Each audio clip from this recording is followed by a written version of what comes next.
Energon is, I find in the Transformers lore, they attach that name to almost anything, whatever fits the story.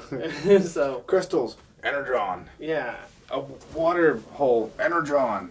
The moon, Energon. No joke. Kitty cat, Energon. Hey, meow. Squeeze the Energon out of the kitty cat. Meow, meow, meow, meow. In the Transformers pilot of the original series, they use jet fuel as Energon. They use rubies as Energon. Like, it's legitimately, like, it could be anything. Yeah. But that's neither here nor there. Oh, it's a little there. It's okay. It's a little here. It's a little here. True. It's a little more there. It's a little. Yeah, you're good point. It's there. It's not here. I just thought of another parallel. Geologically unstable area, right? Energon, you got a volcano, geologically unstable. Now, what other place has a volcano and is geologically unstable? In Lord of the Rings, Sauron's Tower. There's another tower, the two towers, Saruman's Tower. Saruman, two towers. Beast Wars predicted 9/11. Now they've got two flyers. Optimus, Air Razor. This is heavy. This is it. The Illuminati. Secret society do exist. Because it's a two-parter, we... Oh, yeah. Okay, yes, we're getting into it. Because it's a two-parter, we just get... Please, Doug, tell me. I'm so excited to tell you, Paul. Wonder how long I can keep this up before I get hit. Woo! Because it's a two-parter, we... Oh, man. Okay. Because it's a two-parter, we get... Sorry, what? Well, I mean, like, there's a parallel here. Stick with me on this one, okay? Black Arachnia goes up the stairs to the top of Ganon's tower. Because it looks like Ganon's tower. And then at the top, the obelisk from the side in a 2D in 2D shape is what? A triangle. The Triforce of Power. Ah. She stands on the eye, right? It gives her the power over the island. It's Zelda. And the Illuminati. Pretty much all over the place. You could, like, right there, all like the bombs and everything exploding. That's them basically trying to be our lizard leaders. Yep. And the whole, flat Earth. Yeah. The island is flat. Earth. The island has mountains around it. That's Antarctica, right? The ice shelf thing for the flat Earth. The one tower could also be symbolic of the one world government. And the traps all over the island are all the cataclysms that happen around the world. Because they're going to try to get us down to a population of only a few 100,000. Beast Wars predicted it all. Yeah. Imagine including an alien invasion. Think about that. Project Bluebeam. When the obelisk falls, it shoots a beam. That's blue. It's blue. Oh my god. There we go. And the obelisk, which is a tower, shoots a beam at another tower of identical design. Two towers. Yes. It's a conspiracy. It is definitely a conspiracy. Can't believe we've just seen it all. Yeah, we've basically seen the end of the world. We could probably just call the show a day right here. And Nostradamus predicted the world through prophecies. We predicted the future through Beast Wars. Beast Wars. Yeah. So anyway. My poor kitty cat. We're off to a good start. My cat, just so you know, likes to hork up hairballs in my room. Oh, nice. She'll know she's having an attack out there in the living room or in the kitchen or in the dining room, and then she'll just run into my room right beside where I sleep. I'm like, thanks, cat. I love you too. Speaking of Ferengi programs on the holodeck, like, those holosuites, it's heavily implied in Star Trek Deep Space Nine that those holosuites are used as like, it's basically like a place where you can go have a fantasy, a romantic encounter happen with the woman or man or tentacle beast or whatever of your choosing. Holographic brothel of some sort. Yes, exactly. Yeah. So like, do they go in and like clean the place afterward? Do they have like a phaser rifle and they just go, okay, this is set to a wide beam, just go psh, and just start like vaporizing all the organic matter? Everyone clears out and then it like superheats. Or it's either that, or he just gives Rom like a spray bottle and a rag. Go clean like it. a tiny sponge. and Rom is just like, this is what I do with all my days. Oh god. He goes, Nog, get in here. Nog. No wonder Nog wanted to join Starfleet. He's like, I am done with this. This is the last batch of Klingon semen. Oh my god. Okay, all right. Whew, tangent. Okay, where were we? He takes Tigertron out, and then Airazor shows up, but she's already proven herself to be more than a match for Pterosaur, and Pterosaur is 10 times the war machine that Waspinator is. She shreds Pterosaur to bits, and then he thinks he's just gonna Waspinator with that stupid little. The only thing he has is that stinger. Oh, and the eye lasers. I don't think those are working anymore. Okay, I haven't seen him use those in ages. Yeah. They were part of his last head. Yeah. Model 2.0 doesn't have the lasers. Okay. Not happening. So like, all he has is that stupid stinger thing, and she just freaking like, what was he thinking? Well, after that, I guess he's like, well, that's it. I'm screwed.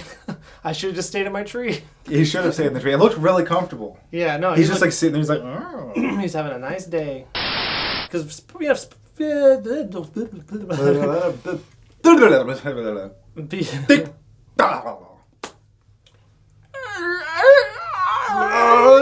Yes! Liar. Yeah, Liar with a little bit of Bruce Almighty.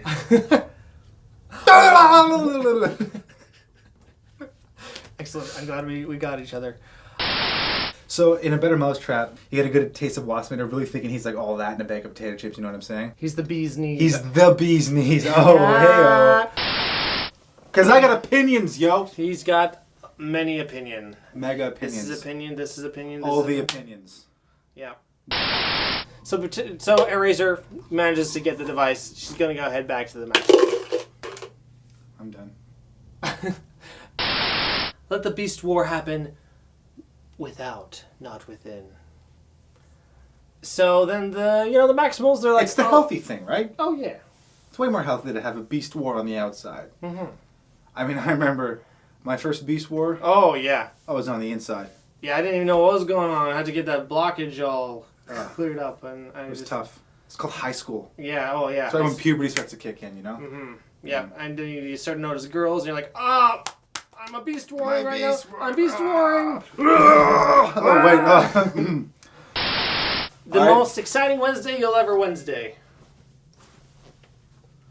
This is happening right now. Pardon me. Damn it, Allie. No, I don't think it's... No, it's not her. Who is it? It is goddamn Mason. Mason. This is on you. Time is money. He's making Sinead O'Connor jokes. What is it, 1991? I just wish it said USS Lakota instead of Enterprise. So... that was strangely condescending thing I just did. What a dick. Okay, Waspinator, his bumbling idiocy could probably be chalked up to... it's hard to describe. I really need to think about what I'm going to say here because I might offend someone. But he seems to just be slower, you know what I mean? I think I know exactly where you're going. And yet Scorponok is supposed to be this really capable commander who seems to understand the command structure, and he's fiercely loyal and all this stuff. And he's just a friggin' idiot, you know? Because Waspinator isn't really all there. He never really was. Right. You know, Scorponok is supposed to be better than that. Just inherently better. Not to say that he's better because he's, you know what I'm trying to say. You I can do. choose to pull that whole thing out of there if you want. Doug. But I think what you're saying is that Waspinator, you think that there could be something, let's say, diagnosable about his condition. Yes. Where Scorponok is just a flat out, like, idiot. Like, just one of those guys who, like, says something. I just think that you're not smart. I just think that that's what the problem is. But yeah, okay. I think I know exactly what you mean. Yes. Yes. I got a gripe. Okay. What the hell did he shoot? What the heck did Rhinox shoot that missile thing with? It seriously looks like something he got out of the Acme store. Like he robbed Wile E. Coyote and was like, "Here, I'm going to take your missile." You mean Scorponok? Yeah. You always call Scorponok Rhinox. Why do I call him Rhinox? This is like the third time, and I'm finding it really interesting. A Vulcan would look at that and go, "No." This is not logical. To appease fans without staying true to the reality of the series is not logical. Hashtag is not logical. Because you know Vulcans have to be relevant too. They do. I mean, if you think about it in the grand scheme of things, Starscream's not really that important. If anything, Starscream's biggest contribution to the Great Wars was dispatching with Megatron. Yeah. And they're like, "Oh, we got top secret, classified." How does it go? Wait, I still function. Wanna bet? Off he goes. Starscream! And you see Starscream flying off, closing the door. So evil, so nefarious. Nefarious is the word. Megatron has Scorponok and Inferno. And Inferno is not going to follow Starscream, and Scorponok's not going to follow Starscream. So that leaves you with Pterosaur, Tarantulas, Black Arachnia, and is that it? Yeah. And so you can't trust Tarantulas, you can't trust Pterosaur, you can't trust Black Arachnia. So he's got nothing. This plan was doomed to fail. No matter what stage it was in, it was going to fail.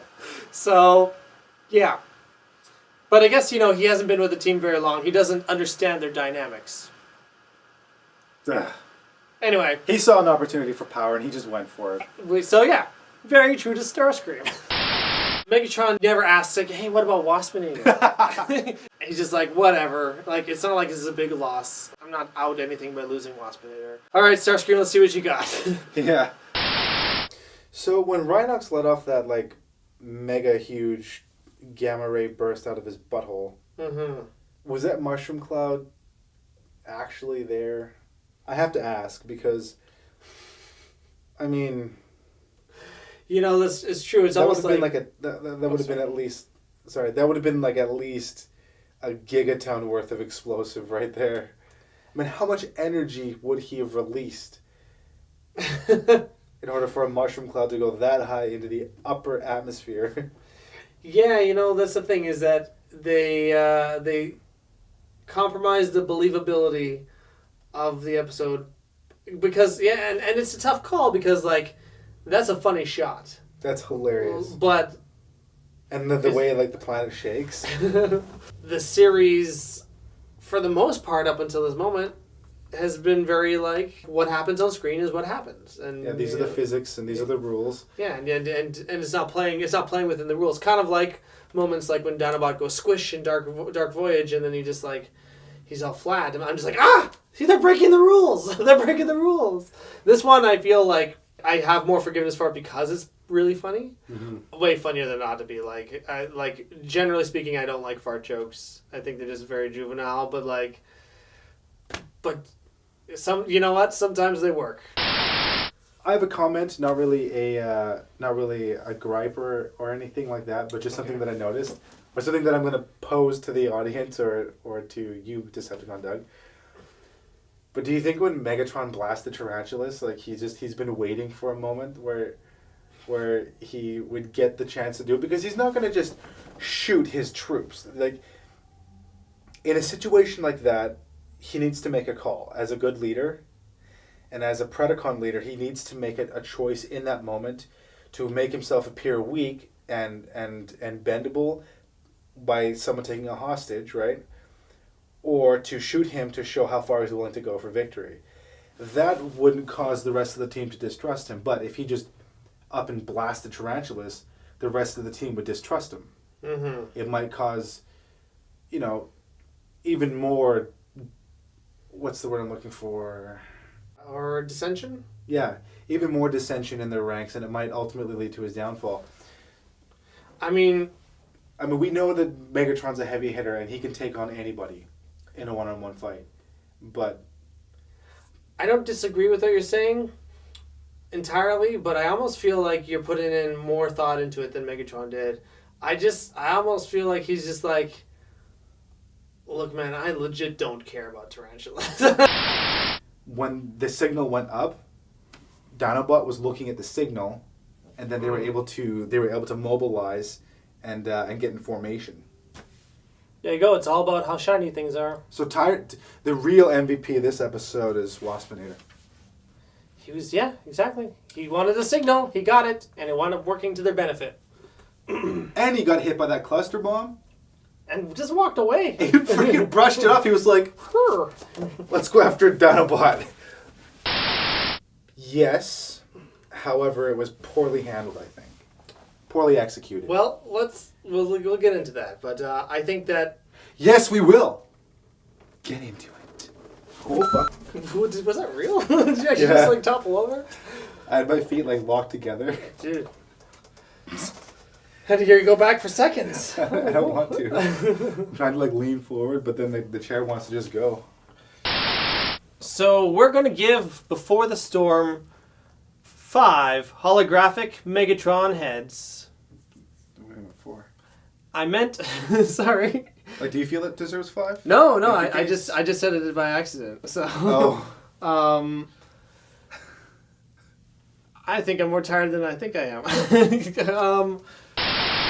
This absolutely wonderful bit of action starts where Rat Trap grabs Rhinox's rocket shooter. Again. He called Scorponok Rhinox. What is the deal? Scorponok Rhinox. Yeah. I can't get over that. That's so funny to me. There's got to be a blooper reel. I gotta try to find these. Part D. Part 1 and Part D. So Part 1 and Part D. But don't do this for the British. If you're British, if you're English, yeah, no. The fun fact. You know how in Beast Wars they say slag in the American version? Sure do. They couldn't say that in England. You know why? It means prostitute or something? It means slut. Oh, slut. Okay, cool. Sorry, not quite prostitute. You don't get paid to have sex. You just have sex a lot. It's like calling someone a whore or something. Yeah. And what did they sub it in with instead? Oh, shoot. Oh, darn. No, I don't know. Probably something very proper. Oh, bollocks. That actually doesn't sound proper at all. Could you imagine Rhinox with his deep, gravelly voice? Bollocks. Just some, cartoon version of English. I say bollocks, old trap. And then back to Rhinox. I can't get the calm up. Bollocks, old trap. That'd be awesome. Oh boy. Bambi's dead.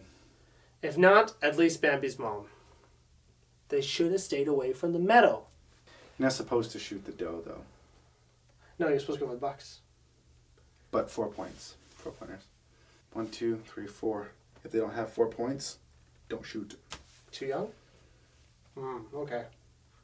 So very specific. Okay. Yeah. Well, this was a bad hunter then. Yeah. Yeah. He just poached a doe. A deer. A female deer. I kind of like how Scorponok and Dinobot get sidelined. Rhinox. I did it again. But in reverse this time. How do I keep doing that? I don't know. Ah! It's very funny to me. Megatron decides to have a little chit chat with Optimus Prime. Yeah, because Optimus is like, all right, everything's ready to go. Oh, no, okay. Oh. Let's go grab some coffee. Now? We're right at the climax? Oh no. Oh no. That was the most defeated oh no I've ever heard. Right now?